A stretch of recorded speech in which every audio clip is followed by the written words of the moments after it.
What's up, everybody? After a long waited 18 weeks, we finally made it to the playoffs. Slewa, we get to talk about the six wild card games this weekend.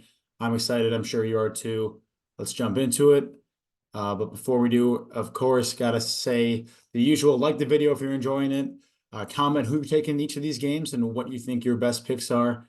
And as always, subscribe to the channel and show us some love. Sleeper, we're jumping into the first game with the Texans that just squeaked into the division champs in that AFC South, taking on Joe Flacco in the greatest story in football with the Browns. Yeah, so kicking off with our first Saturday game. Got some more Saturday football this week, or NFL football at least. So that's gonna be great. But as you mentioned, we got the 11-6 Browns coming out of that stacked AFC North, going up against AFC South champs, the 10-7 Texans. Won their last game of the regular season to sneak in. We've loved them all year, so I'm happy they made it. But the Mhm. Browns won this matchup on the road in Week 16. It is worth noting that Davis Mills was the starter in that one, so I don't think you should look too much into that Week 16 matchup. Browns did win that one by 2 touchdowns though. This line has already moved from Browns -2 to now -3. It was at -2.5 earlier. Public and pretty much everyone continues to put a lot of money on the Browns in this game. Um, from the outset, I mean, both quarterbacks have been playing great.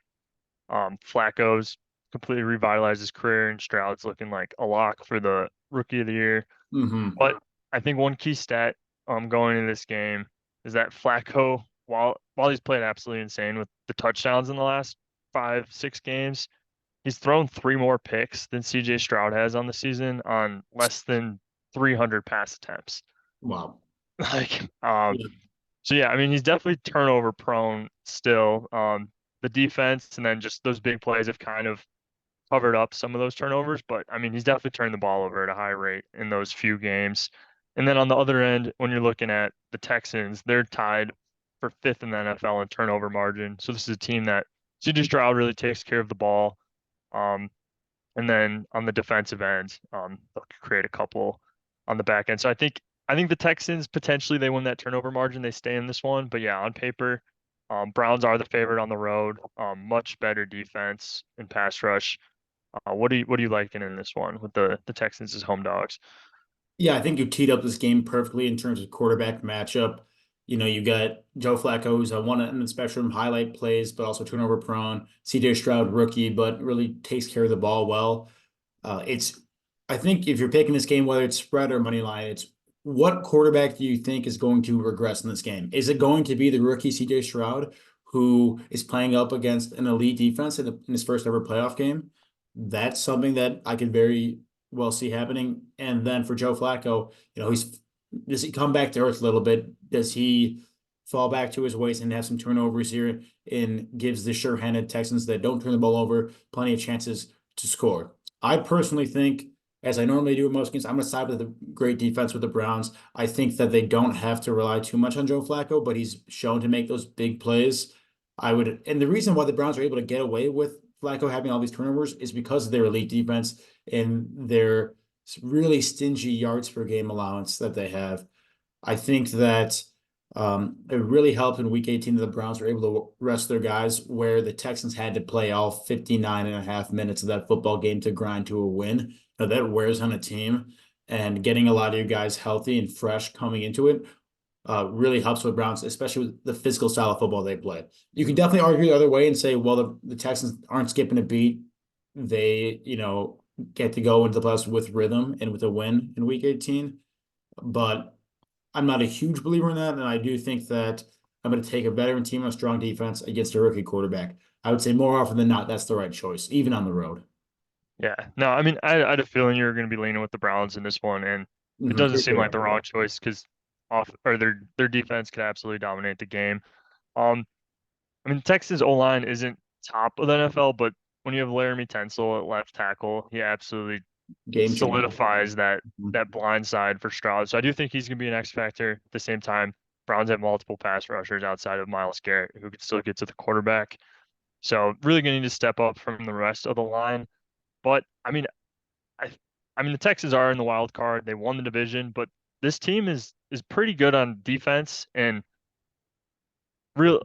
I guess historically you would think this is a bad matchup for them. Browns previously wanted to rely on the run game, and that's where the Texans are a little shaky. But this is a top 10 coverage team in the secondary for the Texans, Uh-huh. especially with Flacco's turnovers the last few weeks. I could see them taking advantage of him. And if CJ Stroud could cut down on the turnovers, I wouldn't be surprised if the Texans win this one at home. Yeah, I mean, and the good thing about CJ Stroud is he doesn't really need to cut down on the turnovers. He hasn't made too many. If he just stays the way he's playing, Right. they give the Texans a real big chance to compete in this game. If this line goes to plus 3.5 for the Texans, that's probably a great bet because really, like you said, the Browns who have loved to run the football in the past few years, they have a great offensive line, but the run game hasn't really been there, and that's where the insertion of Joe Flacco has really helped. But you go end up against a top graded coverage unit, quarterback that throws a lot of turnovers in Joe Flacco.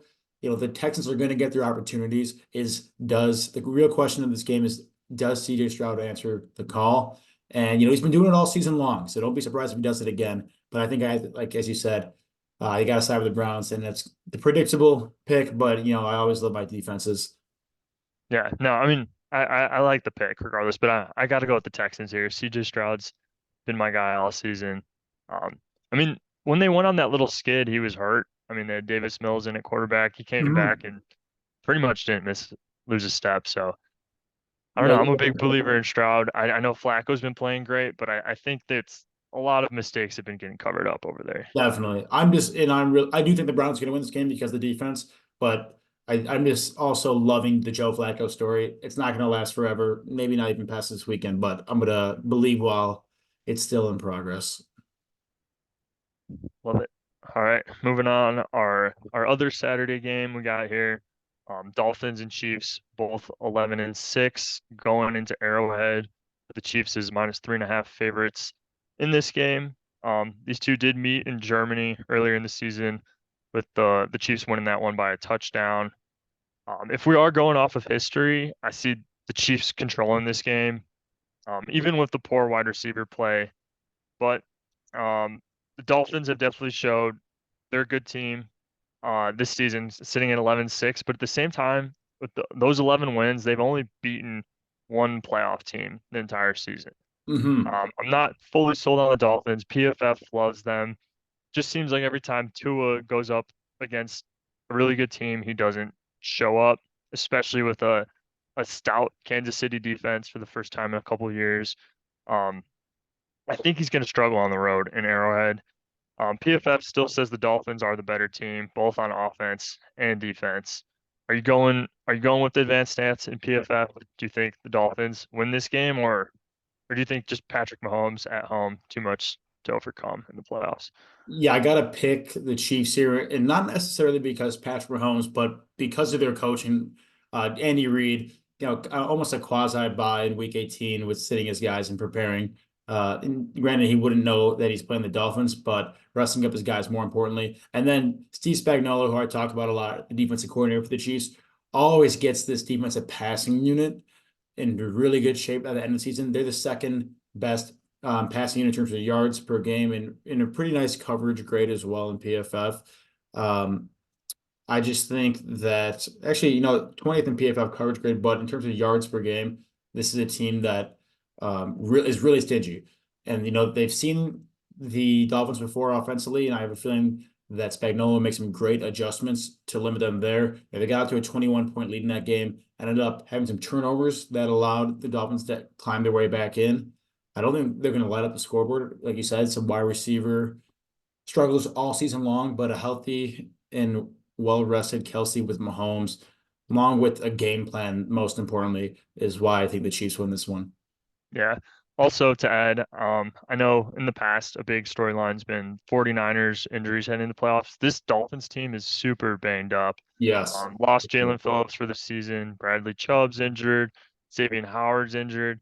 They just lost Jerome Baker and Andrew Van Ginkel as linebackers. So they just picked up Justin Houston. I mean, a Dang. lot of their key They're guys on the thin. defense They're are gone. thin on defense, and they were a great defense. Vic Fangio, coordinator, really transformed the defense in less than a season. Like from last year to this year, he's made them an elite defense, and now it's just sucks with the personnel going down that's going to affect their season so much because they could have beat this Chiefs team. And honestly, if they were fully healthy on defense, I think they would have.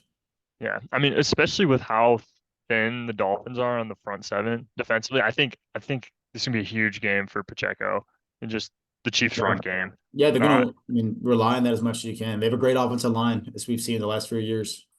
yeah, I'm expecting a lot of run in this game, probably even an under and on this total. Yeah, I like that too. All right, moving on to our Sunday matchup, probably the worst matchup on the slate. Yeah. But we got the 10-7 Steelers going to the 11-6 Bills.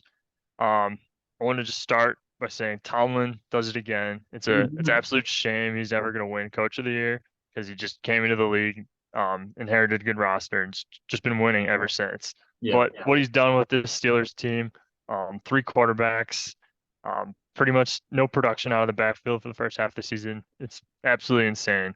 They're sitting here at 10-7 in the playoffs. These two teams haven't played each other at all this year, and Buffalo's big early favorite is they've been red hot, probably the hottest team in the NFL for the second half of the season. Also, another miracle. I can't believe they stole the AFC East from the Yeah. Dolphins. Like, tell me that 5, 6 weeks ago. I think you're crazy. Like, the Bills were fighting for a wild card spot. So, They were the the fact they 10th won this, seed in at one point they were the 10th seed in the AFC at like 5-5. It was yeah. So I think they're. I mean, everybody knows they're hot, but they could do some serious damage in these playoffs. And for the first time in a while, they're playing their best football heading into the playoffs. Mhm. Um, Steelers defense got them here, particularly that pass rush and run defense, which doesn't really match up well for them in this one. I know James Cook's added a little bit to that backfield, but this is still a pass heavy team with Josh Allen at quarterback, and TJ Watt's not going to be playing this game. This NFL Yeah. sack leader out, and I mean, single-handedly pretty much won this team some games throughout the season, forcing fumbles, huge sacks down the stretch. I I see the Bills absolutely blowing them out in this one. I think it's gonna be really hard for the Steelers to stick in it. At the same time, Mason Rudolph 3-0 since becoming a starter. The offense has looked good for the first time all season. They've gone over 30 points 2 out of 3 of his starts, and the last time they did that was over a year ago. So this offense is finally putting up points. Just something to mention where you think it might stay close, but at the same time, no TJ Watt. You're starting your third stringer. It's a really tough situation for them heading into Buffalo. Yeah, there's a handful of coaches in this league that are really good at keeping games closer than they should be, despite massive personnel deficits, and that's Mike Tomlin. That being said, it's hard to see the Bills not running away with this game if their offense can stay the way it's looking. Without TJ Watt, that's a huge disadvantage for the Steelers defense. It doesn't take a genius to know that. It's going to affect everything from the run game to how much time Josh Allen has to pass when he's throwing deep bombs too. This game, like you said, might be the worst one of the slate. You're favored by 10 points and the total's only 36. They're basically saying the Steelers are gonna put up 2 touchdowns maximum, and probably not even that. It's hard to see with the way this Bills defense is playing too and how motivated football they're playing, the Steelers competing at all. I'm with you. I like the Bills to buy a lot here, and Yeah. it's not a bold pick, and it doesn't. I'm not proud of saying it, but Well, it's just hard to see it happening. one wrinkle that I mean, honestly, you might want to look or just monitor it heading into this game is it is supposed to snow in Buffalo on Sunday. Mhm. So Mhm. maybe we get a disgusting game where it's a ton of running, and maybe Najee Harris is the star of this game. I mean, you never know, but Yeah, yeah. I mean, James Cook, he's kind of fixed it in the back half of the season, but he's always had his problems holding on the football and fumbling and turning it over. If that's Steelers are 10-7 because they have a penchant for creating turnovers, and that's something that you could see this game with some nasty weather. If the wind is up in Buffalo, which it always is this time of year, neither team's going to want to pass the ball that much. I'm not sure that helps the Steelers a ton in their own run game, as their offensive line isn't all that great, but it at least gives them a chance to keep this game close, competitive. And in playoff football in January, anything could happen. So that's a good call out.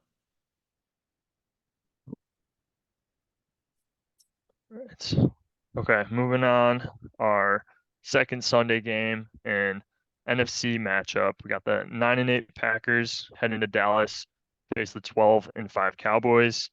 It's another matchup. These two didn't meet at all during the regular season, and I think this has a potential to be a very, very good game.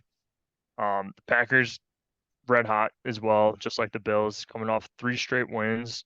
And then a stat I saw today, Jordan Love in his last 8 starts, he's thrown 18 touchdowns and 1 interception. Yeah, Um, it's he's pretty been good. he's been his second half of the season, he's been on fire.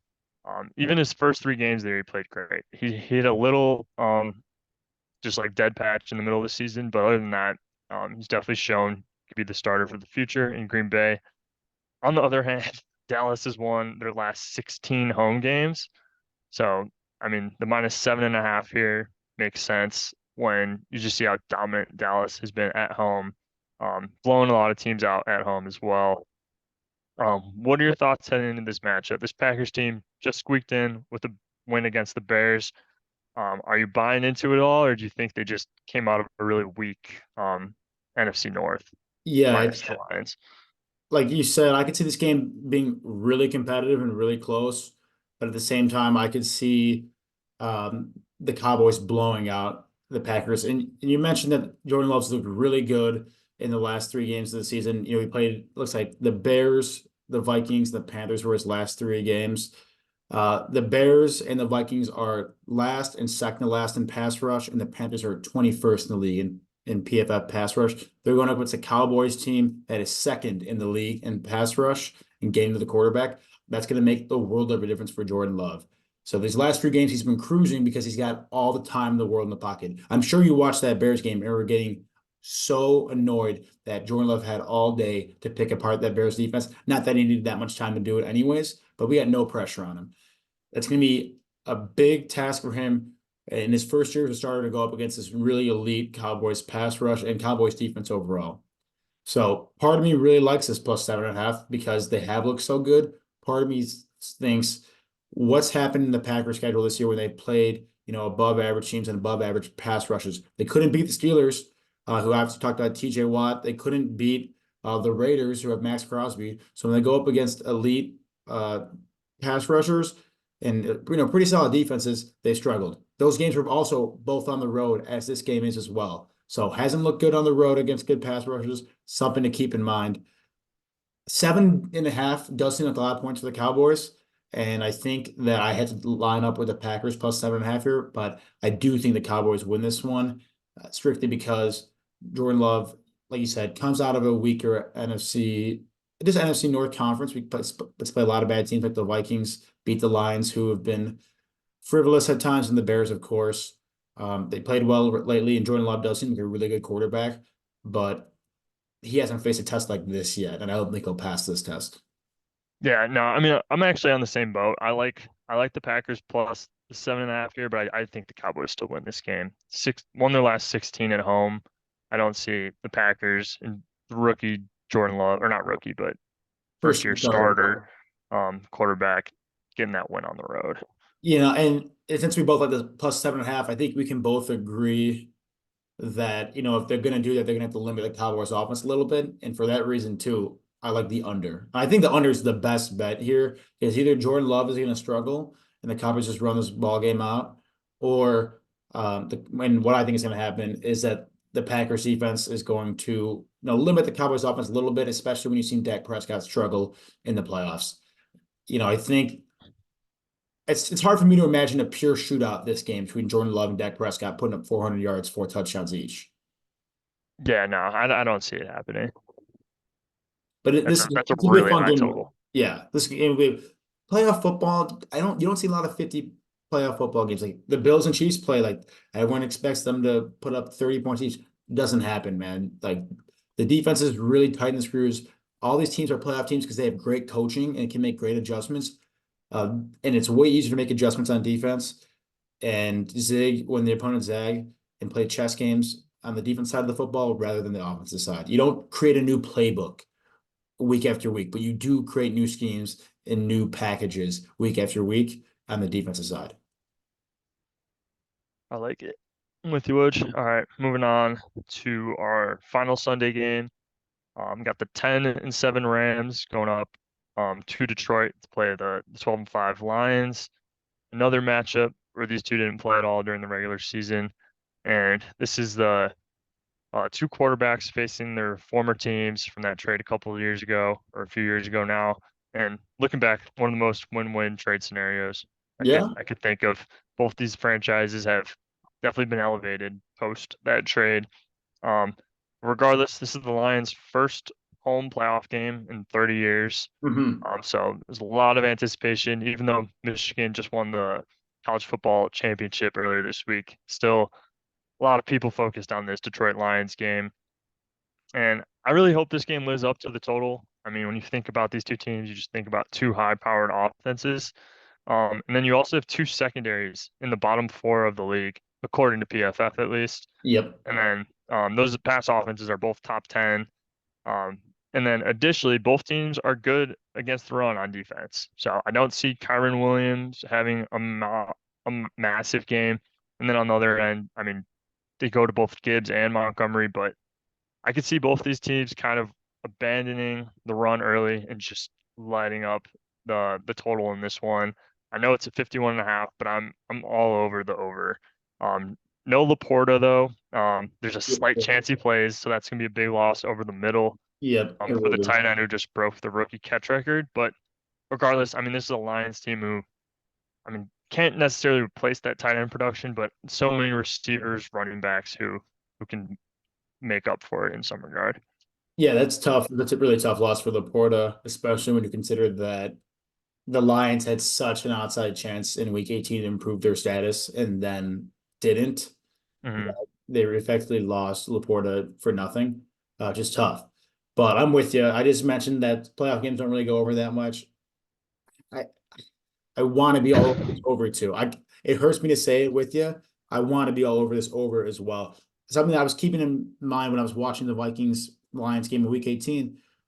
The Lions are up so much and they're letting the Vikings come back in. All they got to do is not let up the big play. Yet time after time, you see Justin Jefferson or Jordan Addison get open for a 50-yard touchdown. It's like this secondary is pitiful for both teams. These Yeah, guys really do mirror each other a lot in a lot of ways on both sides of the football.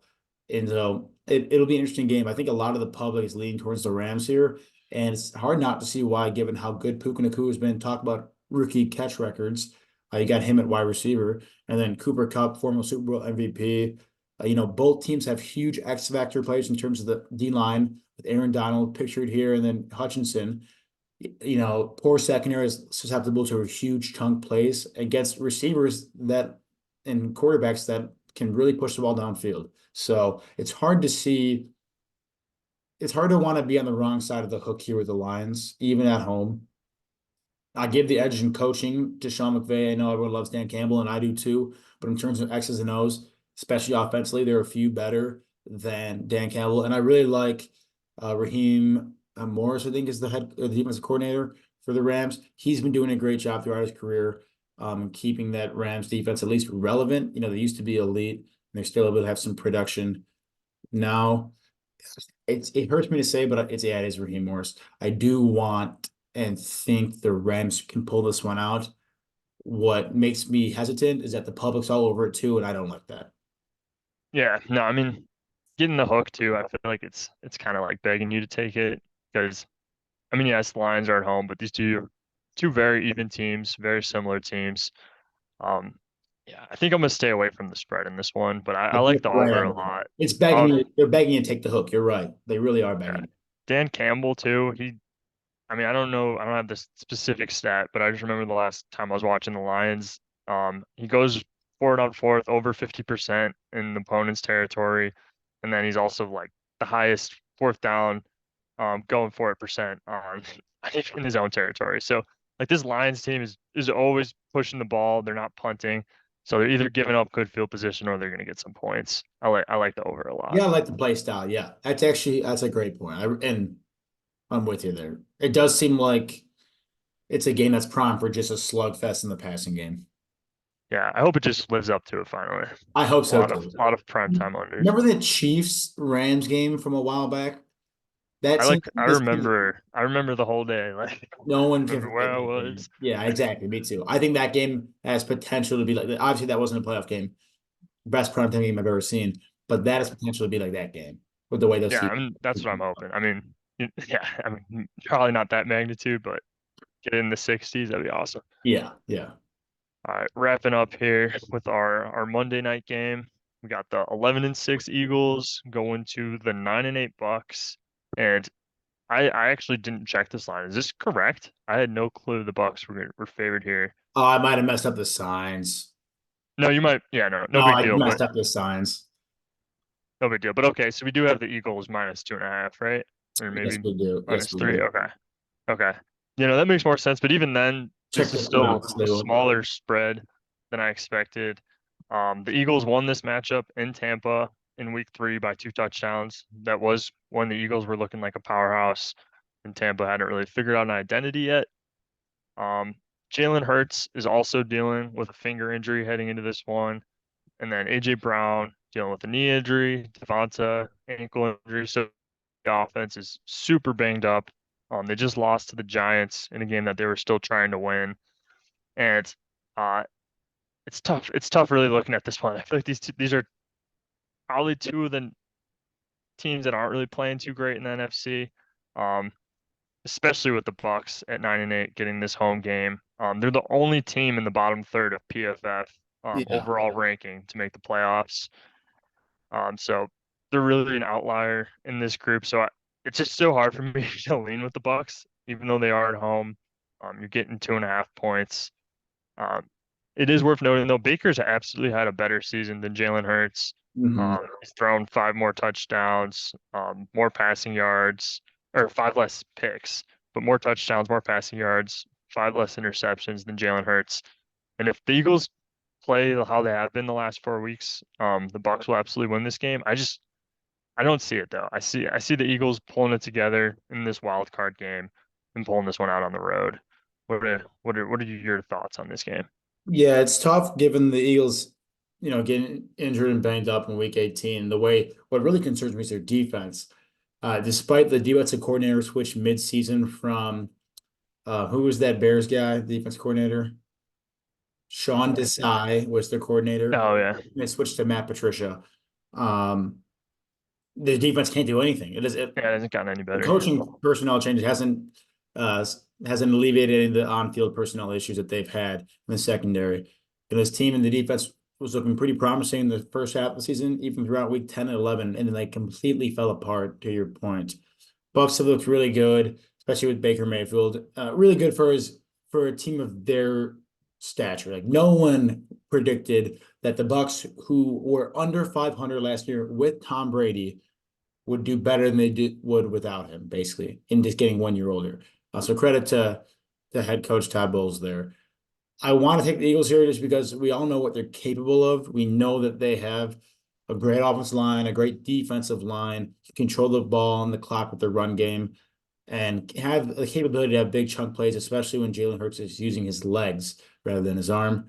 But I would not be shocked at all to see um, Baker Mayfield keeping and that defense for the Buccaneers keeping them in the game, and then having a last minute fourth quarter drive and just having like a microcosm of the Eagles season and watching that defense collapse before our very eyes in the playoffs. I do think taking the spread here, which you can get it at +3 at almost even money, is a pretty good bet, just given at home with how poor the Eagles defense has been. I think they're the third worst team in the league in terms of points per game allowed, which is just a stat you Wow. do not want to have in the playoffs. You just let up Right. points more than just about anybody else. I don't care what your offense can do. Like I said, in the playoffs, the defensive screws tighten, and you get an offense or defensive minded head coach in Todd Bowles. It's going to be a tough game for the Eagles. They might squeak it out. They're not going to win by much if they do. Yeah, no, I mean, you do make a good point. I think the Bucks offensively at least do match up pretty well. I mean, Eagles defense hasn't stopped anyone, but especially in the secondary is where they're thin. Yeah, I mean, I could see a big game from Baker. It's just, yeah, I'd be so surprised if they pull this one out, even though they are at home, fairly close to even line. Yep, yep. So this will be a good game to watch too. They put this game for a Monday night for the reason. It should be very close, and we'll have to see how all of our predictions do at the end of this wild card weekend. But see, with only 6 games, I think we covered them pretty exhaustively. I'm really excited to watch this week. Hard work pays off. We get to enjoy the playoffs now. Yeah, no, I'm excited, Woj. Let's hear your Super Bowl prediction to finish this one off. Oof. Well, I put out a video recently that said when teams finish top five in both offensive and defensive points per game. They have won the Super Bowl every time that's happened since the 21st century. There are two teams this season. Oh, First, jeez. remember, two teams this season that are top five in both offensive and defensive points per game. That's the Niners and the Ravens. They're not an exciting pick, but if I'm going with the stats, I think that it has to be those two teams in the championship. If I'm going with here's the one team I think that could really the dark horse champion, Bills, who are really hot right now. I think they match up perfectly against the Ravens. I think they I think the NFC really should go to the 49ers. I can't see a lot of variability there. I think the AFC truly is wide open, despite how good the Ravens have looked. And I think that'll be a really fun playoff race in the AFC. And I think it's a very realistic chance that the Bills come out of it. Yeah, no, I mean that's actually what I'm leaning towards. I'm feeling a Bills versus Niners matchup. And who do you I can very well see that. Who do you think wins that? I mean, my gut tells me the Niners, but I weird part of me tells me this is the Bills' year. Like I think the Bills can win that. I think the Bills would win that game. I I think the feel like Bills. this is the first year in like the last three that nobody's really talking about the Bills winning the whole thing, and Yep. it's Yep. also the first year where they've been this hot heading into the playoffs. I know last year they've been more or the previous years they've been more comfortable, but still, I feel like the pieces are kind of coming together. As long as they could cut down on those turnovers, that'd be killing them. But that's pretty obvious. Yep, yep. That's gonna be the key to their playoffs and their postseason, but I could see it happening. We'll check in next week and see if those predictions are even still alive. We know the Niners and the Ravens will be playing next week. We'll see if the Bills are too. Hard to believe they wouldn't as a 10-point favorite against the Steelers at home, though. We'll see. Anything can Yeah, happen. Anything can happen. Mason yeah, Rudolph winning we'll a playoff absolutely see. game, not in our bingo card this season, though. All right, everyone. We'll see you next week. Best of luck in the wild card round. We'll talk to you in the divisional round.